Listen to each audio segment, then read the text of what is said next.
Europe is undergoing significant changes these years, and one of the most important first steps that was taken about 10 years ago with the proposal to create a European research area. The European research area idea came about because we all realized that we need to protect and to strengthen the research base of Europe, given the global competition that is out there, that is of course becoming stronger and stronger every day. And the only way we can maintain our position or improve it is to work together in a much more integrated way. But the proposal for the creation of the European research area also means that European science, at least the way it is organized, it is managed, is in a state of flux.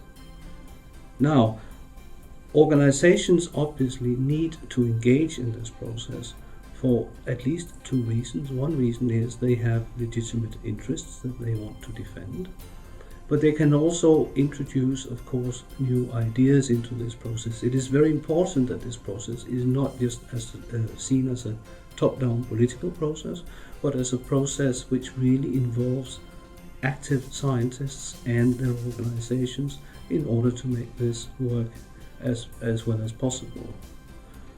On the other hand, it is quite clear that this process of creating the European research area is tremendously complex, and it can be rather difficult for individual organizations to engage. This is where EIROforum comes into place, because EIROforum covers all these different sciences and can therefore speak with much more authority and legitimacy about the broad range of scientific political topics.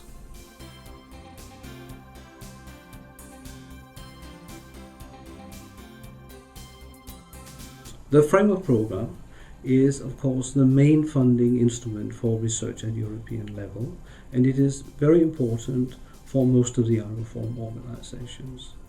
We are now seeing the beginning of the discussions and the preparations for the 8th framework program, and that discussion with EIROforum participation, I'm sure, will intensify next year when the Commission publishes its first ideas about the direction of the next framework program.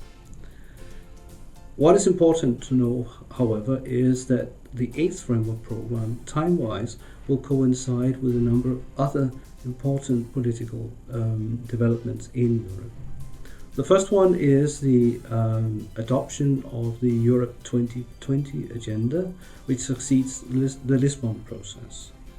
This was adopted by the European Council, the heads of state and government of the European Union.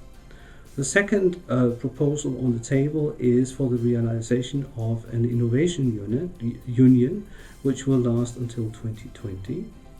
The third major element in this discussion is that the financial perspectives, that is the budget for the European Union for the period 2014 to 2000, will also coincide with the framework program if we assume the duration of 7 years, just like FP7 has.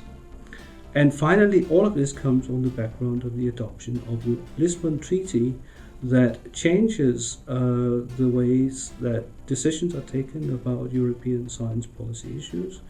And therefore, this framework program is becoming an absolutely crucial element of Europe's development in the future.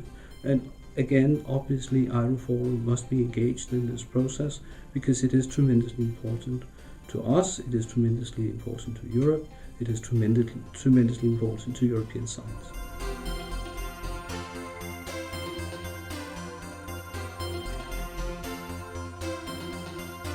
I think that the reluctance of many individual institutes to invest and to engage seriously in public discussions, be it at the political level or in outreach activities of a certain size, are rooted in the tradition in Europe that has to do with funding, mainly.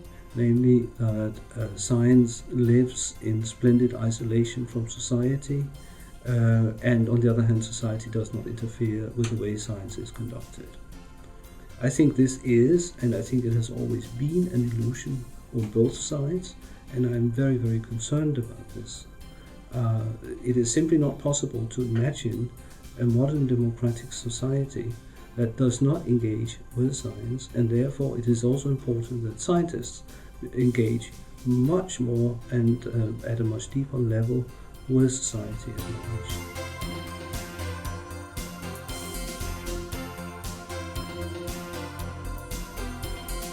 I come from the field of astronomy, where we have quite spectacular examples as regards successful communication activities reaching the public at large. I'm specifically thinking about the Hubble Space Telescope communication effort that has really created a huge public support for this particular project. Now, turning to fusion, when I look at the current situation, I am of course very, very impressed by the level of the science that has been carried out in Europe over a very long time in this area.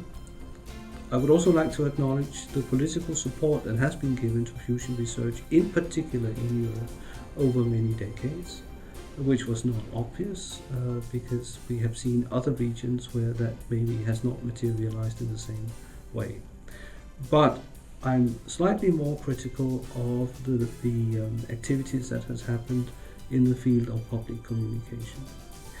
And I think there is certainly room for improvement in this area.